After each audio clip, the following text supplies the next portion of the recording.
கூவம் ஆற்றிலிருந்து மீட்கப்பட்ட சடலம், அடுத்தடுத்து வெளியாகும் அதிர்ச்சி தரும் ட்விஸ்ட். ஆந்திர அரசியலையே புரட்டி போட்ட சம்பவம் குறித்து பார்க்கலாம்.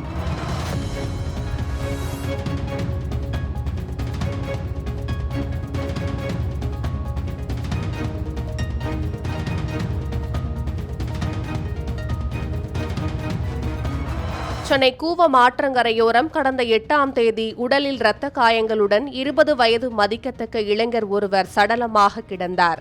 சம்பவம் தொடர்பாக 7 கிணறு போலீசார் சடலத்தை கைப்பற்றி விசாரணையை தொடங்கினர்.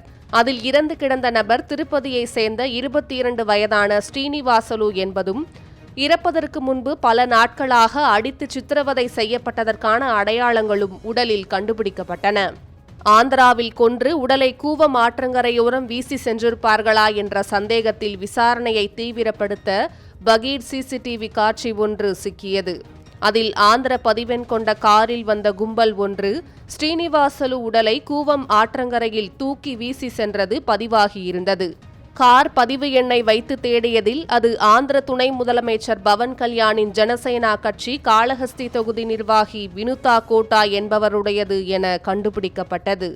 அவரிடம் மேற்கொண்ட விசாரணையில் சடலமாக மீட்கப்பட்ட ஸ்ரீனிவாசலு மரணத்தில் வினுதா கோட்டாவுக்கும் அவரது கணவரான ஜனசேனா கட்சியின் ஐடி விங் நிர்வாகி சந்திரபாபுவுக்கும் தொடர்பு இருப்பது கண்டுபிடிக்கப்பட்டது.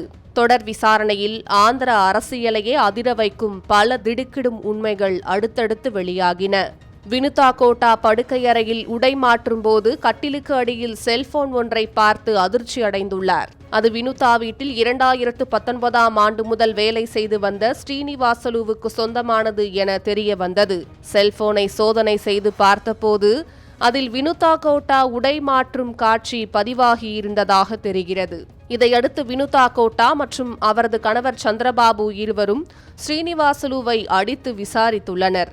அதில் தெலுங்கு தேசம் கட்சியை சேர்ந்த ஒருவர் தனக்கு பணம் கொடுத்து வினுதா கோட்டாவின் ரகசியம் மற்றும் செயல்பாடுகளை கூற தன்னை ஒரு ஸ்பையாக பயன்படுத்தியதாக ஸ்ரீனிவாசலு கூறியதாக தெரிகிறது. தன்னிடம் வேலை பார்த்து கொண்டே தனக்கு துரோகம் செய்ததாக ஆத்திரமடைந்த வினுதா ஸ்ரீனிவாசலுவை குடோனில் அடைத்து வைத்து சித்திரவதை செய்து வந்துள்ளார். இந்நிலையில் கடந்த 7ஆம் தேதி கழிவறைக்கு சென்றுவிட்டு 1 மணி நேரமாகியும் ஸ்ரீனிவாசலு வெளியே வராததால் கதவை உடைத்து பார்த்தபோது அவர் தனக்குத்தானே கயிற்றால் தூக்கிட்டு தற்கொலை செய்து கொண்டதாக வினுதா கூறியுள்ளார். அதில் பயந்து போன வினுதாவும் அவரது கணவர் சந்திரபாபுவும் உதவியாளர் மற்றும் கார் ஓட்டுநர் உதவியுடன் ஸ்ரீனிவாசலு உடலை காரில் ஏற்றி கூவம் ஆற்றங்கரையோரமாக வீசிவிட்டு தப்பி சென்றுள்ளனர். இதையடுத்து ஜனசேனா கட்சியின் காளஹஸ்தி தொகுதி நிர்வாகி வினுதா கோட்டா, அவரது கணவர் சந்திரபாபு, உதவியாளர் கோபி மற்றும் கார் ஓட்டுநர் ஷேக் தாசன் உள்ளிட்ட 5 பேரை போலீசார் அதிரடியாக கைது செய்துள்ளனர்.